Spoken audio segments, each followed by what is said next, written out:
সাধারণত আন্ডারগ্রেড এবং post grade যে স্টুডেন্ট আছে তাদের জন্য কি ধরনের প্রোগ্রাম অফার করছে বা বিভিন্ন সাবজেক্টগুলোতে আমরা পড়তে পারছি, তাদের আইএলটিএস রিকোয়ারমেন্ট কত, টিউশন ফিস, স্কলারশিপ এবং লোকেশন সহ বাকি বিষয়গুলো আছে। তো আমরা এখানে প্রথমত দেখতে পাচ্ছি ইউনিভার্সিটি অফ তাসমানিয়া সাধারণত আন্ডারগ্রেড এবং পোস্ট গ্রেড ধরনের প্রোগ্রাম অফার করছে। চলুন আমরা আন্ডারগ্রেডে যাই। আন্ডারগ্রেডে গেলে আমরা দেখতে পাবো এখানে সায়েন্স অ্যান্ড টেকনোলজির মধ্যে agricultural science, applied science, engineering program, information technology, marine and Antarctic science, maritime engineering সহ আরো বেশ কিছু প্রোগ্রাম অফার করছে। চলুন একে একে আমরা এন্ট্রি রিকোয়ারমেন্ট এবং টিউশন ফিসগুলো দেখে আসি। আমাদের বাংলাদেশ থেকে সাধারণত agriculture, information technology, engineering program এই সাবজেক্টগুলো থেকে বেশি যায়। মেরিটাইম ইঞ্জিনিয়ারিংটা মূলত আমাদের বাংলাদেশে 6টি ইনস্টিটিউশন আছে, গভর্নমেন্ট ইনস্টিটিউশন, ডিপ্লোমা যারা প্রোভাইড করে তাদের জন্য, ডিপ্লোমা যারা করে তাদের, আর তাদের এখান থেকে দেখা যায় যে ডিপ্লোমা কমপ্লিট করার পরে তাদের যে প্রোগ্রামসটা থাকে, তারা সাধারণত বাংলাদেশ থেকে এই প্রোগ্রামসটা করতে পারে ব্যাচেলর অফ মেরিটাইম ইঞ্জিনিয়ারিং এর পরে। এটা সাধারণত 4 বছরের ডিগ্রি একটা প্রোগ্রাম বলা আছে। আমরা জানি যে তাসমানিয়া ইউনিভার্সিটি দুটো লোকেশন প্রেফার করে প্রোগ্রামগুলো রান করার জন্য, একটা হচ্ছে লুচেস্টন আর একটা হচ্ছে ওভার।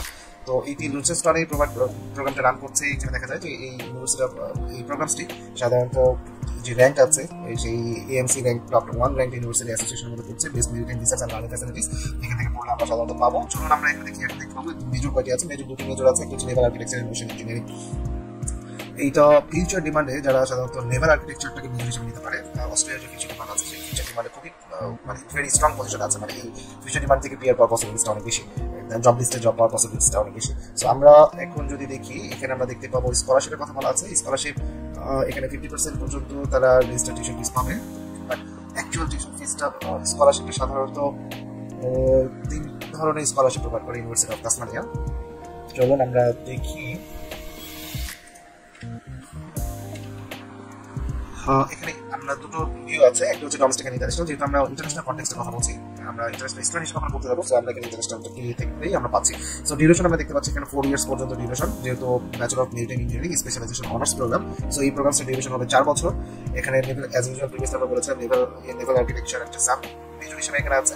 এখানে ক্যারিয়ার আউটকাম গুলো বলা আছে যে আপনি শিপবিল্ডিং এ কাজ করতে পারবেন এবং মেরিন সার্ভিসে কাজ করতে পারবেন, ডিফেন্সে কাজ করতে পারবেন, পড়াশোনা শেষ করার পরে। প্রফেশনাল অ্যাক্রিডিটেশন যেটা আছে ইঞ্জিনিয়ার অস্ট্রেলিয়া এটা মানে প্রফেশনাল অ্যাক্রিডিটেশন কোর্স। এখানে স্পেশালাইজেশন অ্যাজ ইউজুয়াল যেটা আমরা প্রিভিয়াসলি বারবার বলেছি। এখন আসলে এন্ট্রি রিকোয়ারমেন্টে আমরা সাধারণত যদি ইন্টারন্যাশনাল স্টুডেন্ট আমরা এখানে বলতে পারি আমাদের জন্য IELTS requirement 6 not less than 5.5 এবং PT requirement is 50 not less than 42।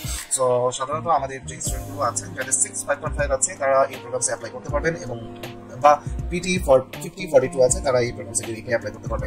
চলুন আমরা এখন দেখে নিই এটার ফিসটা কত আসবে। ফিস আমাদের 1 বছরে 45,450 ইউডি পার ইয়ার এটা টিউশন ফিস। সো স্কলারশিপ যেটা আছে, চলুন আমরা দেখে নিই আগে স্কলারশিপটা, তাহলে আমরা বলতে পারছি স্কলারশিপ কতটুকু পাচ্ছেন।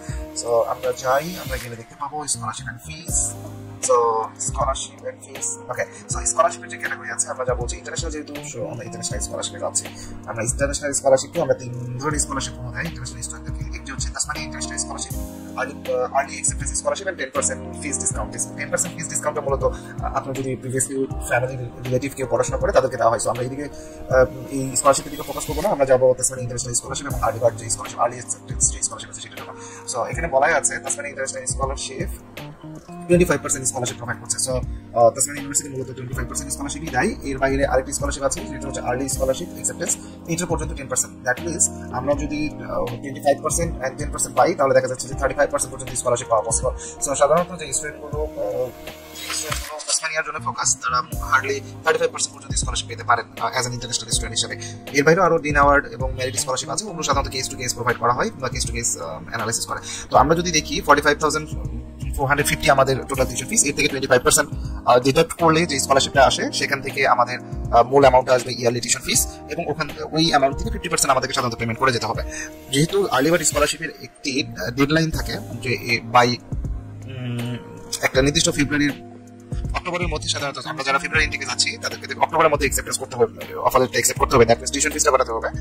যে স্টুডেন্টগুলো আমরা বাই অক্টোবরের মধ্যে আমরা পাঠিয়ে দিতে পারবো তাহলে এডিশনাল 25% পাবো। সো আমরা যদি তাসমানিয়ার জন্য ফোকাস হয়ে থাকি তাহলে দেখছি 35% যদি হয় 45,450 উপরে 35% মাল্টিপল করলে ডিডাক্ট করার পরে যে অ্যামাউন্টটা থাকবে সেখান থেকে 50% দিয়ে আমাদেরকে যেতে হচ্ছে। সো আমরা ব্যাচেলর অফ মেরিটাইম ইঞ্জিনিয়ারিং গেল।